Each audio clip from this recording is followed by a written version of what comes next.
एक समय की बात है, वीरपुर नामक गांव में सरिता अपनी 3 बेटियों के साथ रहा करती थी। सरिता के पति की मृत्यु कुछ वर्षों पहले हो गई थी। अब सरिता का बच्चों के अलावा उसका कोई अपना नहीं था, इसलिए उसे अपनी तीनों बेटियों को पालने और घर का खर्चा चलाने के लिए खुद ही काम करना था। इसलिए सरिता ने दर्जी का कोर्स किया और उसके बाद एक सिलाई मशीन लेकर घर में ही गांव वालों के कपड़े सिलने लग गई। गांव वालों के कपड़े सिलकर सरिता की ज्यादा आमदनी तो नहीं हो पाती थी, परंतु उन पैसों में उसका घर का खर्चा चल जाया करता था। और सरिता की तीनों बेटियां पूजा, पायल और परी बेशक उम्र में छोटी थी, परंतु वो अपनी माँ की मजबूरी बहुत अच्छे से समझती थी, इसलिए वो कभी किसी चीज की जिद नहीं करती थी। समय ऐसे ही बीत रहा था। एक दिन सरिता की तीनों बेटियां सुबह सुबह स्कूल जा रही होती है कि तभी सरिता उन्हें पीछे से रोकते हुए कहती है, रुको बेटा। क्या हुआ माँ? मैं जानती हूँ तुम तीनों की स्कूल ड्रेस की हालत एकदम बेकार हो चुकी है, परंतु मेरे पास इतने पैसे नहीं है कि मैं तुम तीनों को एक साथ नई स्कूल ड्रेस दिला सकूं। लेकिन हाँ, मैंने कुछ दिनों में कुछ पैसे इकट्ठे किए हैं, इससे तुम में से किसी एक की स्कूल ड्रेस आ सकती है। लेकिन तुम चिंता मत करो, कुछ दिनों में मैं थोड़े और पैसे इकट्ठा कर लूंगी। कोई बात नहीं माँ, हमें पता है तुम हम तीनों के लिए बहुत मेहनत करती हो और आपको चिंता करने की जरूरत नहीं है माँ। हम तीनों बहुत समझदार हैं, इसलिए हम लड़ेंगे नहीं। हम इन पैसों से सबसे पहले परी के लिए ड्रेस लेकर आएंगे, क्योंकि वो सबसे छोटी है। मैं सच में बहुत खुशनसीब हूँ कि मुझे तुम तीनों जैसी समझदार बेटियाँ मिली। ऐसा कहकर सरिता अपनी तीनों बेटियों को गले लगा लेती है और फिर वो तीनों स्कूल चली जाती है और सरिता घर का काम करके वापस से सिलाई करने लग जाती है। समय इसी तरह से बीतने लगता है और कुछ वर्ष ऐसे ही बीत जाते हैं। सरिता की तीनों बेटियां बड़ी हो जाती है और कॉलेज जाने लगती है।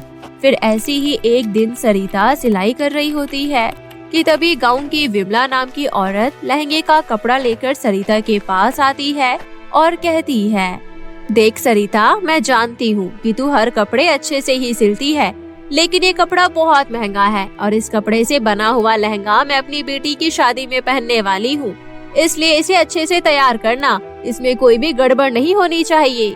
तुम चिंता मत करो विमला बहन, मैं इस कपड़े से तुम्हारे लिए बहुत ही सुंदर लहंगा बनाकर तैयार करूँगी। वैसे सच में विश्वास ही नहीं हो रहा, हमारी रिंकी कुछ दिनों पहले तक आंगन में खेलती थी और अब कितनी बड़ी हो गई है। बात तो तुम्हारी सही है, बच्चे कब बड़े हो जाते हैं पता ही नहीं चलता। अच्छा, इसे याद आया, तुम्हारी भी तो 3 बेटियां हैं, तुमने उनकी शादी के बारे में कुछ सोचा है कि नहीं?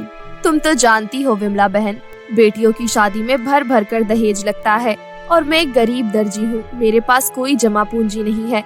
मैं जो कमाती हूँ सब घर में ही लग जाता है। मैं तो खुद चाहती हूँ मैं अपनी तीनों बेटियों के हाथ पीले कर दूं, लेकिन क्या करूँ, मजबूर हूँ। सरिता, अगर तू चाहे तो मैं तेरी मदद कर सकती हूँ। वो कैसे? अरे तू तो जानती है कि मैं सजावट का सामान बनाती हूँ और उसे शहर में जाकर बेचती हूँ। हाँ जानती हूँ, लेकिन इससे मेरी क्या मदद होगी? अरे मेरे कहने का मतलब ये है कि मैं शहर जाती रहती हूँ, इसलिए वहाँ के कुछ लोगों से मेरी जान पहचान है। और तू तो जानती है शहर के लोग बहुत ही समझदार होते हैं, वो इन दहेज जैसी प्रथाओं में विश्वास नहीं रखते। उन्हें तो बस एक संस्कारी, अच्छी और सुंदर लड़की चाहिए होती है और तेरी तीनों बेटियां बिल्कुल ऐसी ही है। अगर तू हाँ कर दे तो मैं कुछ लोगों से बात कर सकती हूँ। अगर ऐसा है तो ठीक है, तुम बात करो और जो भी होगा मुझे बताना। ठीक है। ऐसा कहकर विमला वहाँ से चली जाती है और अपने कहे अनुसार वो शहर में सरिता की तीनों बेटियों के लिए एक बहुत ही अच्छा रिश्ता ढूंढती है और गांव वापस आकर सीधा सरिता के पास जाकर उसे ये खुशखबरी देती है, सरिता, अब तेरे दुख के दिन बीत चुके हैं। मैंने तेरी तीनों बेटियों के लिए बहुत ही अच्छा रिश्ता ढूंढा है और वो भी एक ही घर में। तीनों भाई हैं और बहुत ही प्यार प्रेम से रहते हैं।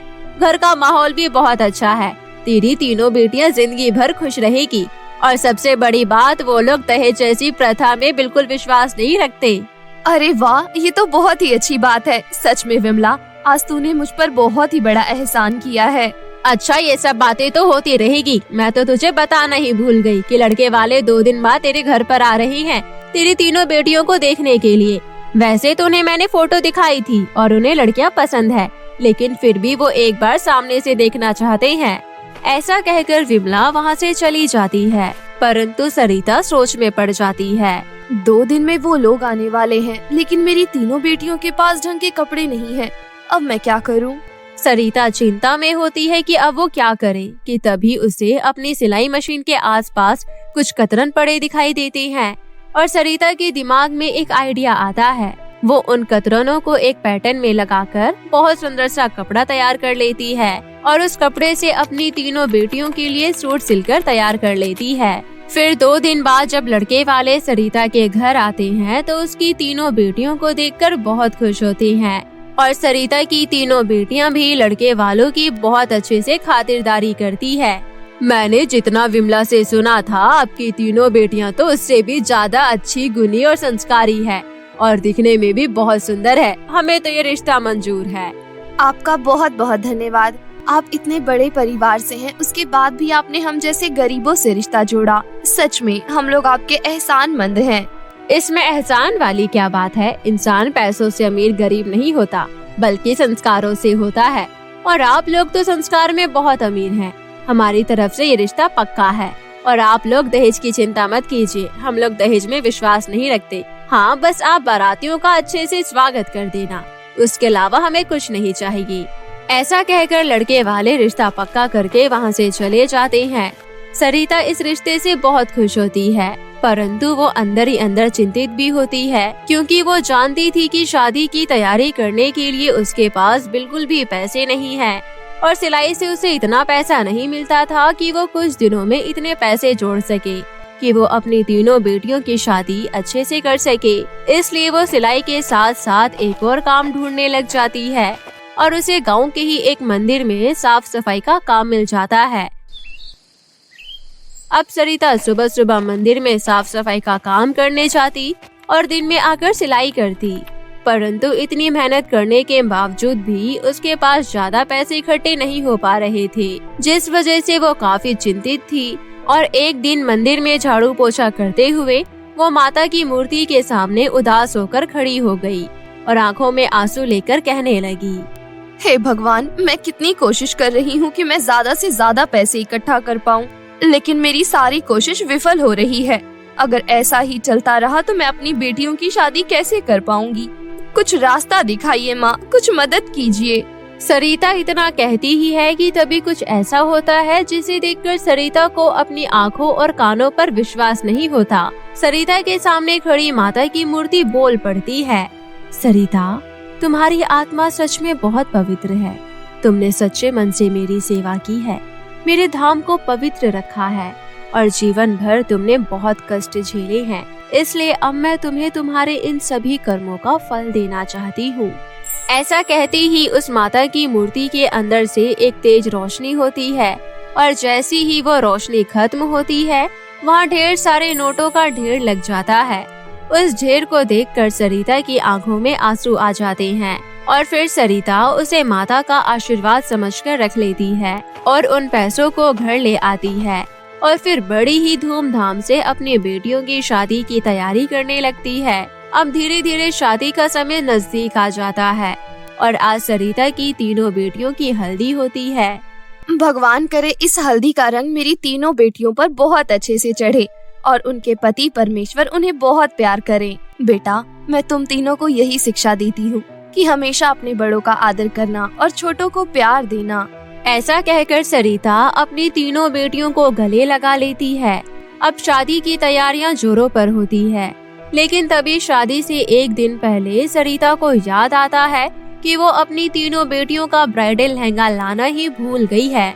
हे भगवान, मैं इतनी जरूरी चीज कैसे भूल सकती हूँ? अब मैं क्या करूँ? मुझे जल्दी करनी होगी। ऐसा कहकर सरिता जल्दी से शहर के लिए निकल जाती है और शहर की एक बहुत ही सुंदर ब्राइडल लहंगे की शॉप पर चली जाती है और उसे वहाँ 3 बहुत ही सुंदर ब्राइडल लहंगे पसंद भी आ जाते हैं। परंतु जब वो दुकानदार से उन लहंगों की कीमत पूछती है तो वो हैरान रह जाती है। वो तीनों लहंगे 2-2 लाख रुपए के थे। सरिता उदास होकर वापस गांव आ जाती है और गांव की एक दुकान से लहंगे सिलने के लिए एक बहुत ही सुंदर कपड़ा खरीद लेती है और फिर उस कपड़े को लेकर अपनी सिलाई मशीन पर बैठ जाती है और पूरी रात मशीन पर बैठकर वो अपनी तीनों बेटियों के लिए ब्राइडल लहंगा तैयार करती है और सुबह उठकर उन्हें दिखाती है। मुझे माफ करना मेरी बेटियों, मैं तुम तीनों के लिए महंगे महंगे ब्राइडल लहंगे तो नहीं ला पाई, लेकिन हाँ, मैंने अपनी पूरी कोशिश की है कि मैं तुम्हें एक अच्छा लहंगा दे पाऊँ। माँ, आप ये कैसी बातें कर रही हैं? आपने जो हमारे लिए लहंगा सिलाया है, ये किसी भी महंगे लहंगे से कई गुना ज्यादा अच्छा है। हाँ माँ, इस लहंगे में केवल खूबसूरती ही नहीं बल्कि आपका प्यार भी है, और वही प्यार हम तीनों के लिए सबसे बड़ी दौलत है। अपनी तीनों बेटियों की बात सुनकर सरिता की आंखों में आंसू आ जाते हैं और फिर सरिता की तीनों बेटियां कुछ ही देर में उस लहंगे को पहनकर तैयार हो जाती है और फिर शाम को बारात आ जाती है। इसके बाद बड़ी ही धूमधाम से सरिता अपनी तीनों बेटियों की शादी करती है। शादी में आए हुए सभी लोगों को जब पता चलता है कि सरिता की तीनों बेटियों ने सरिता के द्वारा सिला हुआ ब्राइडल लहंगा पहना था, तो सभी हैरान रह जाते हैं और सभी लोग सरिता की तारीफ करते रुकते नहीं हैं। और फिर शादी के बाद सरिता के पास बहुत सारे लहंगों के ऑर्डर आने लग जाते हैं। उन सारे ऑर्डर को पूरा करने के बाद सरिता के पास इतने पैसे आ जाते हैं कि वो अपनी एक छोटी सी टेलर की दुकान खरीद लेती है और अब उसी में बैठकर वो सिलाई करने लग जाती है और अपनी आगे की जिंदगी हंसी खुशी बिताती है। बहुत समय पहले की बात है। सीतापुर नाम के गांव में पूजा नाम की एक अनाथ लड़की रहती थी। पूजा बहुत ही मेहनती और नेक दिल लड़की थी। वो अपने गांव में ही सुनीता नाम की औरत की लहंगे की दुकान पर लहंगे सिलने का काम करती थी और उसी औरत के यहाँ किराए पर रहती थी। पूजा पढ़ाई में भी बहुत अच्छी थी। वो अपने काम के साथ साथ स्कूल भी जाया करती थी। पूजा की मालकिन सुनीता की एक बेटी भी थी जिसका नाम मोहिनी था। मोहिनी बहुत ही आलसी थी। वो घर का कोई भी काम नहीं करती थी और न ही सही से पढ़ती थी।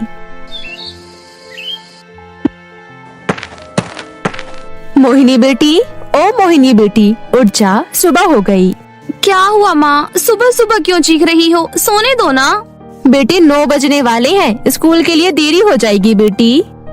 मोहिनी मुंह बनाते हुए उठती है और फ्रेश होने चली जाती है। तभी वहाँ पर पूजा आती है और सुनीता से कहती है, आंटी जी, कल वाले जितने भी लहंगे थे मैंने सारे सिल दिए। अब मैं स्कूल जा रही हूँ। कितनी अच्छी लड़की है ये, बिन माँ बाप की होकर कितनी मेहनत करती है। एक मेरी बेटी है जिसे सोने के अलावा कुछ नहीं आता। तभी वहाँ पर मोहिनी आ जाती है। क्या हुआ माँ, आप किससे बातें कर रही हो? अभी यहाँ पर पूजा आई थी। उस लड़की को देखकर मैं हैरान हूँ कि वो पढ़ाई के साथ साथ हमारी दुकान पर भी काम कर रही है और एक तू है, सोने के अलावा कुछ नहीं आता तुझे। अरे मेरी प्यारी माँ, आपको पता है पढ़ाई करना कितना मेहनत का काम है, लेकिन तब भी मैं पूरी रात पढ़ाई करती रहती हूँ, इसलिए मेरी सुबह नींद नहीं खुलती है। रही बात उस पूजा की, तो उसे स्कूल जाना ही नहीं चाहिए। पढ़ाई लिखाई उसके बस की बात नहीं है। ऐसा कहकर मोहिनी वहाँ से स्कूल चली जाती है। पूजा और मोहिनी एक ही स्कूल में पढ़ती थी। स्कूल में लंच टाइम हो जाता है। पूजा एक पेड़ के नीचे बैठकर पढ़ रही थी। मोहिनी वो सब देख रही थी। वो सब देखकर मोहिनी बहुत चिढ़ जाती है। पढ़ाई लिखाई तुम जैसे गरीबों के लिए नहीं है। अब चल छुपन छुपाई खेलते हैं। नहीं, मुझे पढ़ना है, तुम सब खेल लो। ऐसा सुनकर मोहिनी वहाँ से चली जाती है। ऐसे ही दिन बीत रहे थे। एक दिन स्कूल का रिजल्ट आया। आंटी जी, ये देखो मेरा रिजल्ट, मैं पूरे स्कूल में फर्स्ट आई हूँ। अरे वाह पूजा, ये तो बहुत ही खुशी की बात है। ऐसे ही आगे बढ़ते रहो। उसके बाद पूजा वहाँ से चली जाती है। थोड़ी देर बाद मोहिनी भी अपना रिजल्ट लेकर अपनी माँ के पास आती है। रिजल्ट देखकर सुनीता बहुत ही ज्यादा गुस्से में आ जाती है। शर्म नहीं आती तुझे? तू फेल हो गई। जरा देख पूजा को, पूरा दिन दुकान पर काम करके भी पूरे स्कूल में फर्स्ट आई है। कल तो तू कह रही थी कि मैं पूरी रात पढ़ती हूँ, तब भी तेरे इतने गंदे मार्क्स आए हैं। मम्मी, मैं सच में पूरी रात पढ़ाई करती हूँ। अब मेरे अच्छे नंबर नहीं आए तो मैं क्या करूँ? किसे बेवकूफ बना रही है तू? आज से तेरे सारे खर्चे बंद। एक भी पैसा नहीं दूंगी मैं आज के बाद तुझे। पूजा की तरह कमाकर अपने खर्चे पूरे कर। ऐसा सुनकर मोहिनी वहाँ से चली जाती है और अपने कमरे में आकर मन ही मन कहती है, इस पूजा की बच्ची ने मेरा जीना हराम कर रखा है। जब देखो मम्मी उसी के गुण गाती रहती है। इसका कुछ न कुछ तो करना पड़ेगा। ऐसे ही एक दिन सुनीता किसी काम से बाहर जा रही थी। वो पूजा के पास जाती है और उससे कहती है, पूजा तुम दुकान का ध्यान रखना, मैं शाम तक आ जाऊंगी। ठीक है आंटी जी। उसके बाद सुनीता वहाँ से चली जाती है। थोड़ी देर बाद पूजा का काम पूरा हो जाता है और वो खाना खाने घर चली जाती है। तभी मोहिनी मौका देखकर दुकान में आ जाती है और पूरी दुकान में आग लगा देती है। शाम को जब सुनीता अपने दुकान में आती है तो वो बहुत हैरान हो जाती है। हे भगवान, ये क्या हो गया? मैं तो लुट गई, बर्बाद हो गई। तभी मोहिनी भी वहाँ पर आ जाती है। माँ, ये सब पूजा ने करा है। मैंने उसे बहुत रोकने की कोशिश करी, लेकिन वो नहीं मानी और पूरी दुकान को जला दिया और अब घर में जाकर आराम कर रही है। सुनीता गुस्से से पूजा के कमरे में जाती है। पूजा सुनीता को देखकर कहती है, आंटी आ गई आप? तूने मेरी दुकान में आग कैसे लगाई? मैंने तुझे अपनी बेटी की तरह माना था, आखिर क्या मिला तुझे मेरी दुकान जलाकर? आंटी, ये आप क्या कह रही हो? मैंने कुछ भी नहीं किया। माँ, इसी ने सब कुछ किया है। इसने सारे लहंगे बाजार में बेच दिए और दुकान में आग लगा दी। तो जैसी हरामखोर मैंने आज तक नहीं देखा। दोबारा से मेरी दुकान पर आने की कोई जरूरत नहीं है। ऐसा सुनकर पूजा रोते हुए वहाँ से चली जाती है। चलते चलते वो एक जंगल में पहुँच जाती है और एक पेड़ के नीचे बैठ जाती है। थोड़ी ही देर में बहुत तेज बारिश शुरू हो जाती है। तभी एक चिड़िया का बच्चा पेड़ के ऊपर से नीचे गिरता है। बारिश बहुत तेज हो रही है। अगर मैंने इस चिड़िया के बच्चे को नहीं बचाया तो ये मर जाएगा। मुझे इसकी जान बचानी होगी। पूजा उस चिड़िया के बच्चे को उठाकर अपने पास रखती है और बारिश रुकने तक उसको अपने हाथ से ढक लेती है। बारिश रुक जाती है, लेकिन तभी वो चिड़िया का बच्चा बोलने लग जाता है। तुम्हारा बहुत बहुत धन्यवाद लड़की। तुम बोल कैसे सकती हो? मैं एक परी लोक की चिड़िया हूँ। वो तो आज मैं पृथ्वी लोक पर फल खाने आई थी, तभी अचानक बारिश हो गई और मैं बेहोश हो गई और नीचे गिर गई। लेकिन तुम यहाँ पर क्या कर रही थी? उसके बाद पूजा चिड़िया को सारी बात बताती है। तुम फिक्र मत करो, मैं तुम्हारी मदद करूँगी, मेरे साथ आओ। ऐसा कहकर वो चिड़िया पूजा को अपने साथ आसमान में उड़ाकर ले जाती है। आसमान में बहुत ऊपर जाकर पूजा देखती है कि बादलों में एक जादुई लहंगा का घर है। पूजा, ये एक जादुई लहंगे का घर है, तुम इसमें रह लो। इसमें तुम्हें किसी चीज की कमी नहीं रहेगी और इस घर की सबसे खास बात है कि तुम इसे जहाँ चाहो वहाँ ले जा सकती हो। आज से ये घर तुम्हारा है। ठीक है चिड़िया, मैं इस घर को धरती पर ले जाती हूँ। ऐसा कहकर पूजा उस जादुई लहंगे के घर को पृथ्वी पर ले आती है और हंसी खुशी उस घर में रहने लगती है। कुछ दिन बीत जाते हैं। एक दिन सुनीता और मोहिनी दोनों पूजा के पास आती है। बेटी, हम लोग बहुत गरीब हो गए हैं। तुम्हारे जाने के बाद हमारा सब कुछ बिक गया। हमारे पास खाने तक को नहीं है। मेरी कुछ मदद कर दो। आंटी, इसमें कहने की क्या बात है? आप मेरे साथ रह लीजिए। आपने मुझे भी तो सहारा दिया था ना, आप मेरे साथ रह लीजिए। पूजा, मुझे भी माफ कर दो। तुमको माँ ने मेरी वजह से ही घर से निकाला था। अब मैं कभी भी तुम्हारे लिए बुरा नहीं सोचूंगी। और फिर सभी मिलजुल कर उस घर में हंसी खुशी रहने लगते हैं। पत्रिका नाम की एक लड़की अपनी मामा मामी और उसकी बेटी के साथ रहती थी। एक दिन पत्रिका के मामा पत्रिका और अपनी बेटी को स्कूल छोड़ने गए थे। जैसे ही वो दोनों को स्कूल छोड़कर घर लौट रहे थे, तभी एक ट्रक से उनकी गाड़ी का एक्सीडेंट हो जाता है और उनकी वहीं मौत हो जाती है। मामा के जाने के बाद मामी रेखा और उसकी बेटी शिवांगी पत्रिका के साथ बुरा व्यवहार करना शुरू कर देती है। पत्रिका, अब तुझे स्कूल जाने की कोई जरूरत नहीं है। मेरे पास फालतू के पैसे नहीं हैं जो तेरे स्कूल की फीस भरूं। मैंने हमेशा के लिए नौकरानी की छुट्टी कर दी है। अब घर के काम तू करेगी। क्यों मामी? मुझे पढ़ाई लिखाई करनी है और एक दिन डॉक्टर बनना है। कोई डॉक्टर नहीं बनने वाली तू। घर के कामों में ध्यान दे। वहाँ तक की पढ़ाई का खर्चा कौन तेरे मरे हुए माँ बाप देंगे? मामी, आप मेरे मम्मी पापा को कुछ मत बोलो। ठीक है, मैं नहीं जाऊंगी स्कूल और घर के काम करूंगी। इस तरह उस दिन से पत्रिका स्कूल नहीं जाती है और घर के काम करने लगती है। एक दिन उस गांव के राजा अपने बेटे से कहते हैं, राजकुमार, अब आपकी शादी की उम्र हो गई है। आपको विवाह के लिए कैसी राजकुमारी पसंद है? मुझे किसी राजकुमारी से विवाह नहीं करना है। बल्कि मुझे अपने ही गांव की कोई साधारण लड़की से विवाह करना है। राजा अपने सिपाही को गांव में इस बात की घोषणा करने के लिए कहता है। सिपाही उस दिन गांव में घूम घूम कर इस बात की घोषणा करने लगता है। हमारे राजकुमार के विवाह की उम्र हो गई है। वो हमारे ही गांव की किसी साधारण कुशल लड़की से विवाह करेंगे। कल रात को राजकुमार के जन्मदिन के अवसर पर महल में एक उत्सव आयोजित किया जा रहा है। जो भी लड़की राजकुमार को पसंद आएगी उसका विवाह हमारे राजकुमार से होगा। गांव की सभी नौजवान लड़कियां उत्सव में खुद को ज्यादा खूबसूरत दिखाने की तैयारी में लग जाती हैं। गांव की सभी लड़कियां अपने लिए सुंदर कपड़े, सैंडल और मेकअप का सामान लेकर आती है। शिवांगी भी उत्सव के बारे में सोचने लगती है। मम्मी, मैं ऐसा क्या करूं जो राजकुमार को पहली नजर में पसंद आ जाऊं? तेरे लिए मैं बहुत ही सुंदर लहंगा, सैंडल और ब्रांडेड मेकअप का सामान लेकर आई हूँ। ये सब पहनकर तू बहुत सुंदर लगेगी और राजकुमार तुझे पहली नजर में ही पसंद कर लेगा। मामी, आप शिवांगी के लिए लहंगा और सैंडल लेकर आ गई हो और मेरे लिए क्या लेकर आई हो? मुझे भी उत्सव में जाना है। तू राजकुमार से विवाह के सपने देख रही है क्या? राजकुमार को अपने लिए राजकुमारी चाहिए, ना कि नौकरानी।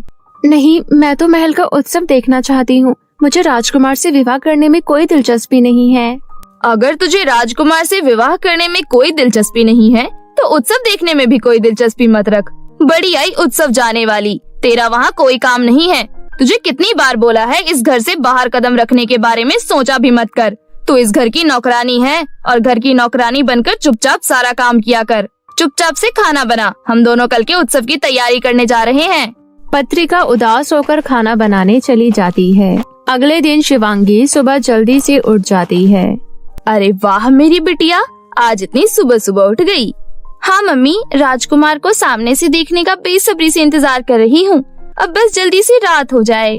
मुझे तो पूरा विश्वास है राजकुमार तुझे ही पसंद करेंगे। अब मेरी बेटी है ही इतनी खूबसूरत। अच्छा सुन, तू अपना मेकअप पत्रिका को करने के लिए बोलियो। क्या मम्मी, आप भी उस बेचारी के जले पर नमक छिड़कना चाहती हो? फिर दोनों माँ बेटी हंसने लगती है। थोड़ी देर बाद शाम हो जाती है और शिवांगी अपना मेकअप करने के लिए पत्रिका को बुला लेती है। पत्रिका शिवांगी का मेकअप करते करते बोलती है, मामी प्लीज मुझे उत्सव में लेकर चलो ना। सच में मैं बस उत्सव देखना चाहती हूँ। मैं तो राजकुमार के सामने भी नहीं आऊंगी। अब आप दोनों चली जाओगी तो मैं अकेले घर में क्या करूँगी? तू तो बड़ी जिद्दी है। जब एक बार मना कर दिया तो कर दिया। बार बार एक बात बोलकर मुझे गुस्सा मत दिला। शिवांगी के मेकअप हो जाने के बाद रेखा पत्रिका के हाथ पकड़ती है। क्या हुआ मामी? कुछ नहीं, बस तेरा उत्सव में जाने का भूत उतार रही हूँ। इतना बोलकर रेखा पत्रिका के हाथ पकड़ के उसे एक कमरे में बंद कर देती है। उसके बाद दोनों माँ बेटी महल उत्सव में चले जाते हैं। वहीं दूसरी तरफ पत्रिका अकेले कमरे में बैठकर रो रही होती है। मम्मी पापा के जाने के बाद मामा ने मुझे बहुत प्यार किया, लेकिन बाद में मामा भी मुझे छोड़कर चले गए। मुझे मामी बिल्कुल पसंद नहीं करती है और वो मुझे छोटी छोटी बात पर डांटती रहती है। मैं बस उत्सव में जाना चाहती थी। मैंने यहाँ तक बोल दिया कि मैं राजकुमार के सामने भी नहीं आऊंगी, लेकिन फिर भी मामी मुझे लेकर नहीं गई और मुझे अकेले घर में छोड़ दिया।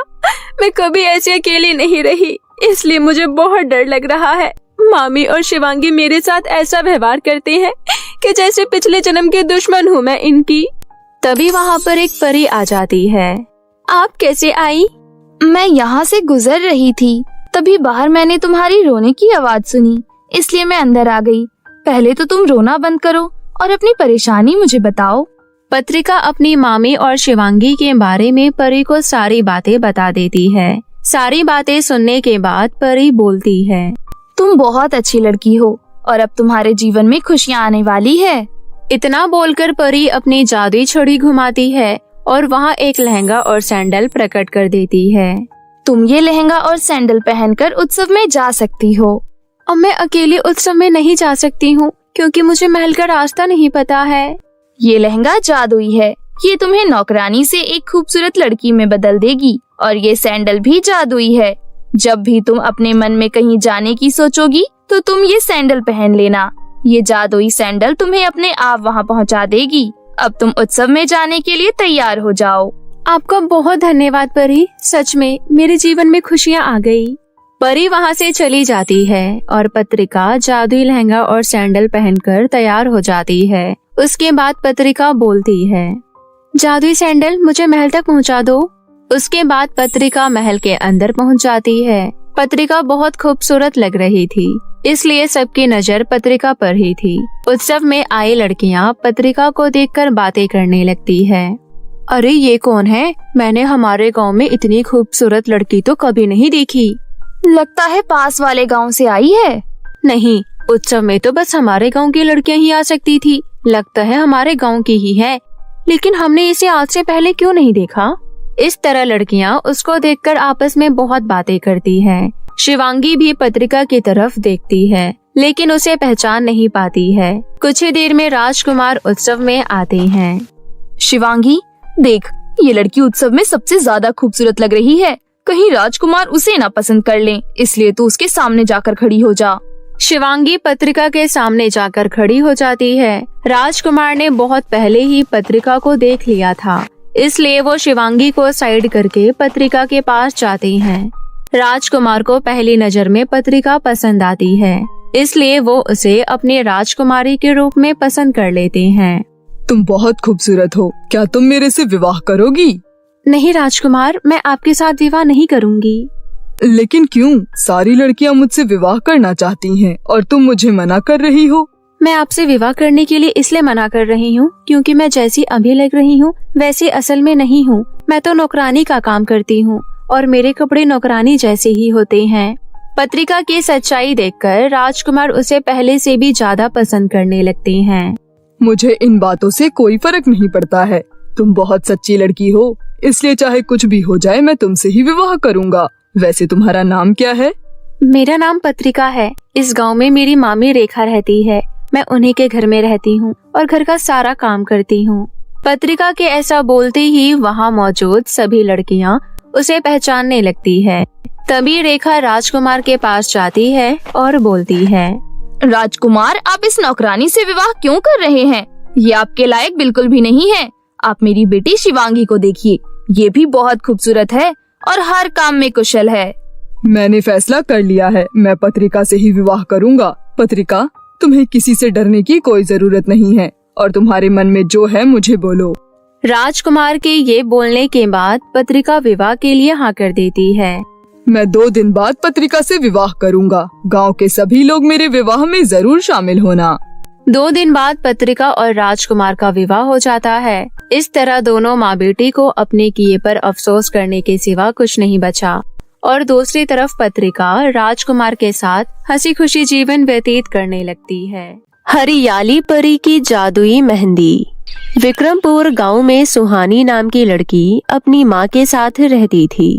वैसे तो सुहानी में कोई कमी नहीं थी, वो दिखने में भी बहुत सुंदर थी।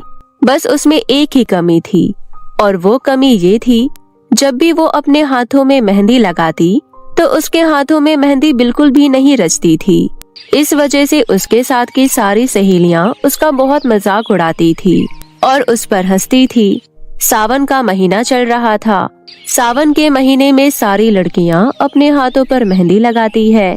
उन्हें देखकर सुहानी का भी बड़ा मन करता था अपने हाथों पर मेहंदी लगाने का, तो वो भी बाजार से मेहंदी खरीदकर अपने हाथों पर लगा लेती है। पूरी रात मेहंदी लगाकर रखने पर भी उसके हाथों पर मेहंदी नहीं रचती है। ये देखकर उसके साथ की सहेली सुहानी पर खूब हंसती है। अरे सुहानी, दिखा तो जरा तेरी मेहंदी कैसी रची है। वो मैंने ज्यादा देर लगाकर नहीं रखी ना, इसलिए उतना रंग नहीं आया। अच्छा जी, मैंने तो बस अपने हाथों पर 5 मिनट ही मेहंदी लगाई थी, पर फिर भी देख कितना अच्छा और गाढ़ा रंग चढ़ा है।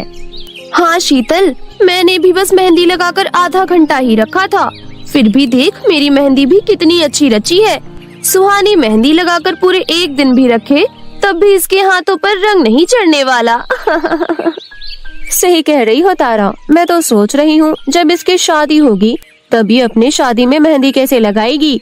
अगर इसके हाथों में रंग नहीं चढ़ा तो लोग क्या सोचेंगे।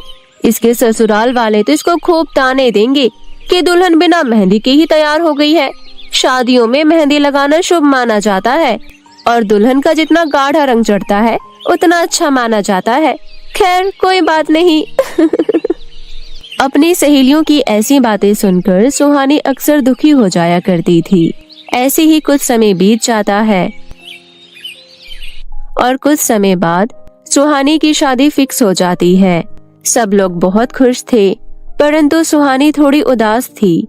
वो इसलिए क्योंकि उसको पता था कि उसके हाथों में मेहंदी नहीं रचने वाली। ये सोच सोच कर सुहानी परेशान हुई जा रही थी। अपनी बेटी को इस तरह परेशान देखकर उसकी माँ रितु पूछती है, क्या हुआ बेटी, तू इस तरह उदास क्यों हो रही है? कुछ दिनों बाद तेरी शादी है, तुझे तो खुश होना चाहिए। ऐसे हंसते हुए चेहरे पर उदासी अच्छी नहीं लगती। माँ, आपको तो पता ही है कि मेरे हाथों पर मेहंदी नहीं रचती। अगर शादी वाले दिन भी मेरी मेहंदी नहीं रची तो मेरे ससुराल वाले क्या सोचेंगे? इतना बोलकर सुहानी उदास होकर बगीचे में चली जाती है और बगीचे में जाकर उदास बैठ जाती है। तभी उसे कहीं से चिल्लाने की आवाज सुनाई देती है। अरे, ये चिल्लाने की आवाज कहाँ से आ रही है? मुझे देखना चाहिए। सुहानी आवाज का पीछा करते हुए बगीचे के थोड़े ही बगल वाले जंगल में चली जाती है। वहां जाकर वो देखती है कि एक परी पेड़ से रस्सियों से बंधी हुई है और मदद की गुहार लगा रही है। ये देखकर सुहानी जल्दी से उसके पास जाती है और कहती है, अरे, आपको इस तरह पेड़ से कौन बांध कर रखा है? ये सब बताने का अभी समय नहीं है। तुम जल्दी से मेरी रस्सियों को खोलो। वो जादूगरनी आती ही होगी। वो आए इससे पहले तुम मुझे यहाँ से जल्दी से आजाद करो। हाँ, मैं खोलती हूँ। सुहानी जल्दी से परी को रस्सियों से खोलती है। अरे, आप बताओ तो सही, आपको यहाँ पर बांधकर कौन रखा है और क्यों रखा है? और आप कौन हो? मैं असल में हरियाली परी हूँ। अगर आप परी हैं, तो आपके पास तो कई शक्तियाँ भी होंगी, तो आप अपनी मदद खुद भी तो कर सकती हैं। ये लोगों की गलतफहमी होती है कि परी के अंदर बहुत शक्तियाँ होती है। ऐसा कुछ भी नहीं होता। शक्तियाँ बस परी की छड़ी में होती है और मेरी छड़ी उस दुष्ट जादूगरनी की गुफा में है। क्या तुम वहाँ से मेरी छड़ी लाने में मदद कर सकती हो? क्योंकि मैं वहाँ खुद नहीं जा सकती, इसलिए मैं तुम्हें बोल रही हूँ। क्यों परी, आप वहाँ खुद क्यों नहीं जा सकती? वो इसलिए क्योंकि परी ने अपनी जादुई गुफा को अपने मंदिरों से बांध रखा है। अगर मैं गुफा में जाने की कोशिश करूँगी तो मैं जल जाऊंगी। अच्छा ठीक है परी, मैं जाती हूँ। तो जल्दी करो सुहानी, वो दुष्ट जादूगरनी किसी भी वक्त आती ही होगी और अगर उसने हमें यहाँ देख लिया तो वो हम दोनों को मार डालेगी। जादूगरनी के आने से पहले अगर तुम मेरी छड़ी लाकर मुझे दे देती हो तो मैं अपनी छड़ी से जादूगरनी को खत्म कर सकती हूँ। जल्दी करो सुहानी, तुम जल्दी से उसकी गुफा में जाओ। परी की बात सुनकर सुहानी जल्दी से जादूगरनी की गुफा में घुसकर परी का जादुई छड़ी ढूंढती है। बहुत ढूंढने के बाद उसको परी की जादुई छड़ी मिल जाती है। फिर वो जल्दी से जादुई छड़ी लाकर परी को दे देती है। तब तक वहाँ जादूगरनी भी पहुँच जाती है। ये क्या, तुम आजाद कैसे हो गई? बस दुष्ट जादूगरनी, अब तेरा खेल खत्म। ये ले। परी अपनी जादुई छड़ी से उस दुष्ट जादूगरनी को नष्ट कर देती है। फिर सुहानी से कहती है, तुम्हारा बहुत बहुत शुक्रिया सुहानी। अगर आज तुम समय पर नहीं आती और मेरी मदद नहीं करती तो वो जादूगरनी आज मुझे जान से मार डालती। कोई बात नहीं परी जी, ये तो बस मेरा फर्ज था। अच्छा, तो अब मैं चलती हूँ। ठीक है सुहानी, जाओ। मैं तुम्हारा ये एहसान हमेशा याद रखूंगी। इतना कहकर परी उड़ जाती है। इधर सुहानी अपने मन में सोचती है, अरे परी तो चली गई, पर मैंने तो देखा है कि परी लोगों की मदद करती है, पर इन्होंने मेरी मदद नहीं की। अब मेरा कुछ नहीं हो सकता और मैं भी कितनी पागल हूँ। जरूरी थोड़ी है कि मैंने परी की मदद करी तो बदले में परी भी मेरी मदद करे। कोई बात नहीं, अब मुझे घर चलना चाहिए। इतना सोचकर सुहानी घर आ जाती है। अब बस 2 दिन ही बचे थे सुहानी की शादी में। उसके घर में जोरों शोरों से शादियों की तैयारियां चलने लगी। सुहानी अब भी उदास थी। तभी उसके दरवाजे पर खटखट हुई। मेहंदी ले लो, मेहंदी। ये सुनकर सुहानी और उसकी माँ रितु बाहर आती है। वो बूढ़ी औरत कहती है, लगता है घर में शादी है। बिटिया को मेहंदी लगाओ, बहुत सुंदर रचेगी। ले लो ना बहन जी, ज्यादा की नहीं है, बस 20 रुपए की है। माफ करना अम्मा, पर हम मेहंदी मंगा चुके हैं। अब हम इतनी सारी मेहंदी लेकर क्या करेंगे? एक की भी ले लो बहन जी, मेरी थोड़ी कमाई हो जाएगी। सुबह से मैंने कोई कमाई नहीं की। अम्मा, मेरे हाथों पर तो मेहंदी रचती ही नहीं है, कोई फायदा नहीं है मेहंदी खरीदने का। बेटी, मैं तुम्हें कोई ऐसी वैसी मेहंदी नहीं दे रही हूँ। ये मेहंदी सबसे हटकर है। मेरी बातों पर विश्वास कर देखो, मेरी मेहंदी का रंग तुम्हारे हाथों पर जरूर आएगा। ठीक है अम्मा, आप कहती हो तो दे दो, और ये लो, आप ये कुछ पैसे रख लो। जीती रहो बेटा, देखना तुम्हारी मेहंदी इतनी अच्छी रचेगी कि सब तुम्हारे हाथ को देखते रह जाएंगे। इतना कहकर वो बूढ़ी औरत वहाँ से चली जाती है। सुहानी सिर्फ उस बूढ़ी औरत की मदद करना चाहती थी, इसलिए वो मेहंदी खरीद ली। शाम को शादी के फंक्शन शुरू हो जाते हैं। सुहानी को मेहंदी लगाई जाती है, परंतु सुहानी को पता था कि उसके हाथों पर मेहंदी नहीं रचने वाली, और आखिर में वही हुआ जिसका उसे डर था। अगले दिन सुहानी की शादी थी। सुबह जब सुहानी सोकर उठी तो देखा कि उसके हाथों पर मेहंदी नहीं रची। ये देखकर सुहानी रोने लगती है। तभी उसकी माँ वहाँ आती है और सुहानी को चुप कराती है। चुप हो जा मेरी बच्ची। माँ देखो, मेरे हाथ पर मेहंदी नहीं रची। अब पता नहीं क्या होगा। शाम को जब लोग पूछेंगे कि मैंने मेहंदी क्यों नहीं लगाई तो मैं सबको क्या जवाब दूंगी। बस मेरी बच्ची चुप हो जा। मैं सोच रही थी कि जो मेहंदी बूढ़ी अम्मा देकर गई है, एक बार तुम वो लगा कर देखो। पता नहीं क्यों मुझे लग रहा है कि वो अम्मा खास तुम्हें मेहंदी देने ही आई थी।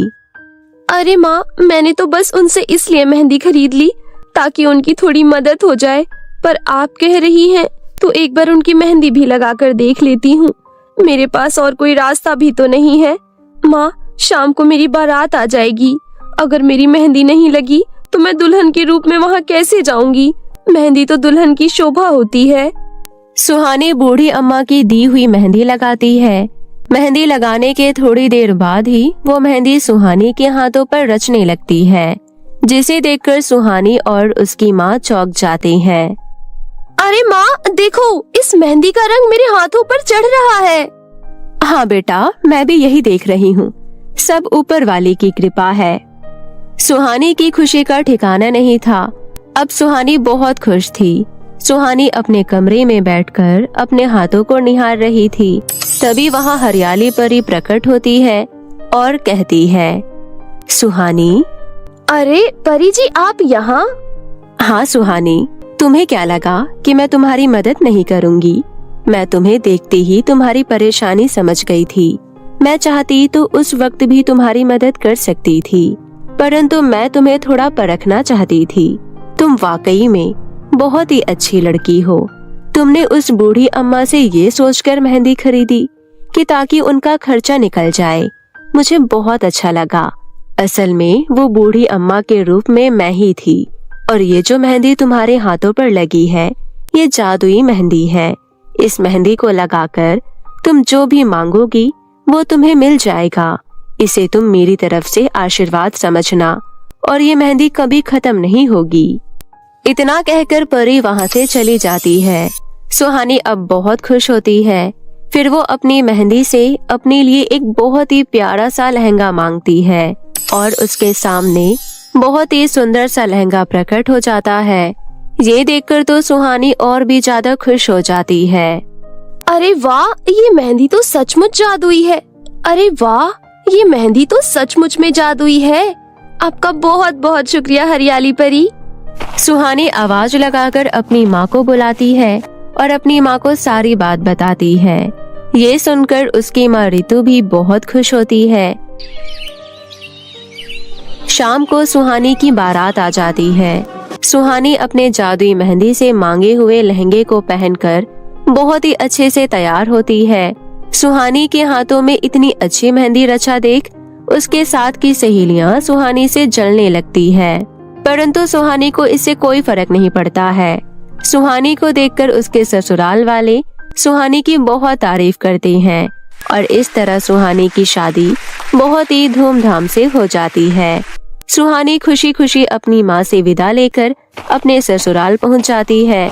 अपने ससुराल में सुहानी को जिस भी चीज की कमी होती थी तो वो जादुई मेहंदी से मांग लिया करती थी और सबको खुश रखती थी।